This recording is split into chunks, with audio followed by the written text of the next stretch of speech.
Ang mutya ay mga hindi karaniwang bagay na nabuo sa mga hayop at halaman. Sinasabing ito ay mga bagay na singaw mula sa kalikasan. Binuo ng kalikasan ang mga mutya na ito sa mga katawan, bagay at nilalang ng magkakaibang mga hayop, halaman, bato, ilog, dagat at iba pa na likas ng likha ng tagapaglikha. Ang ilang mutya ay fossilized na bahagi ng isang hayop at halaman, tulad sa mutya na makukuha mo sa isang linta. Sa mga hindi pa nakapanood ay may link po akong inilagay sa description box para madali nyo lang po mahanap. Matapos ang libo-libo o milyon-milyong mga taon at sa pamamagitan ng isang natural na proseso ay tumigas at nakuha ang mga kakaibang kapangyarihan.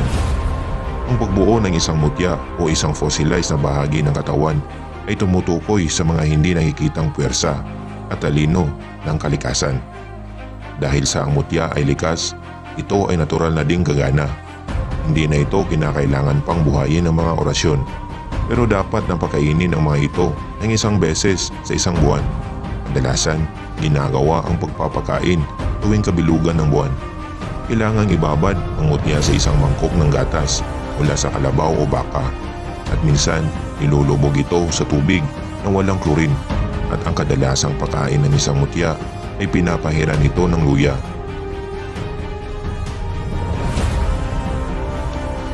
At sa video na ito ay isa na ng mga halimbawa ng totoong pagbuo ng isang mutya mula sa hayop na scorpion o alakdan. Ang scorpion o alakdan ay isang napakamabangis, nakakamatay at nakilala na mabuhay hanggang 25 taon. Ang mga ito ay nabibilang rin sa mga hayop na nocturnal o gising sa gabi at hindi sila naghahanap ng mabibiktima, ngunit naghihintay lamang sila kung may dadaan na mabibiktima o insekto sa kanilang harapan at pinapatay nila ang kanilang naambush sa pamamagitan ng lason. Ang stinger ng scorpion o alakdan ay makikita sa dulo ng kanilang segmented na buntot.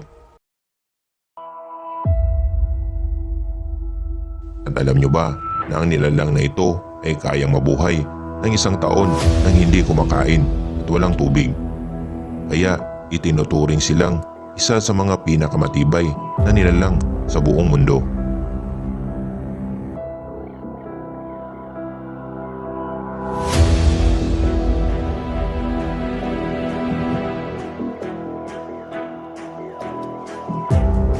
Ang isa sa mga nakakamanghang katangian ng mga alakdan ay ang mga pag-flourish nila. Iyon ay kapag napailalim sila sa ultraviolet light. At ang mga scorpion ay kumikinang o lumiliwanag. At ayon sa mga eksperto, ito ay sanhi ng ilang mga compound ng kemikal na mayroon sila sa kanilang exoskeleton. At paano naman makukuha ang perlas na ito? At anong mga palatandaan kung ang isang alakdan ay nagtataglay ng mutya? Ano naman ang kapangyarihang taglay at swerte sa sino mang may tanga nito?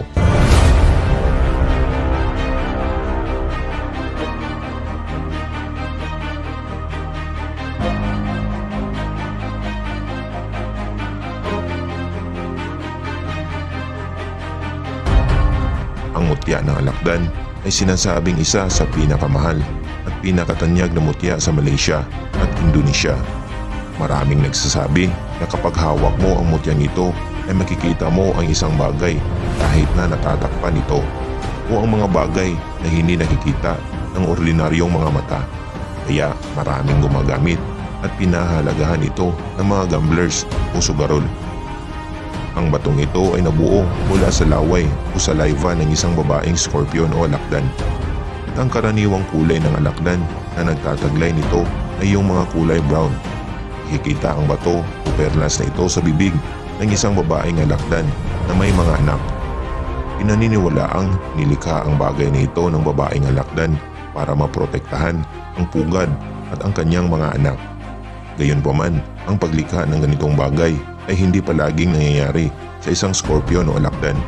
Sa makatuwid, ito ay napakabihira at napakamahal.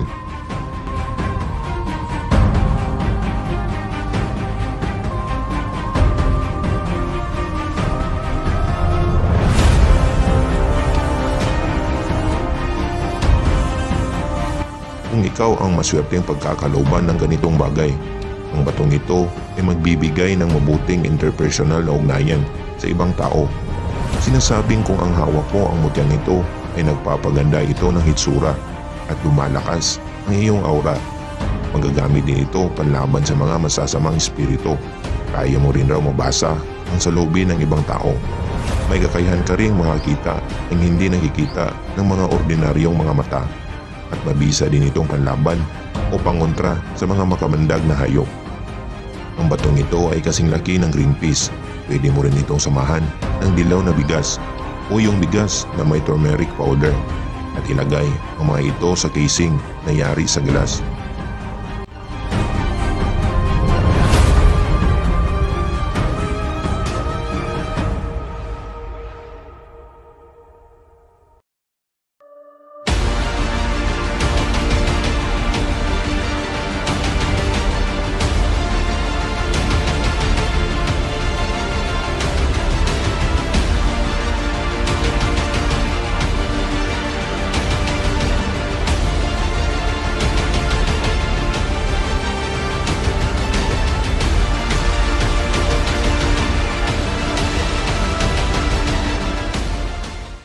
Atin pong pagkatandaan na iilan lamang sa buong mundo ang mga taong maaaring pagkalooban ng mga ganitong bagay na bigay ng ating inang kalikasan.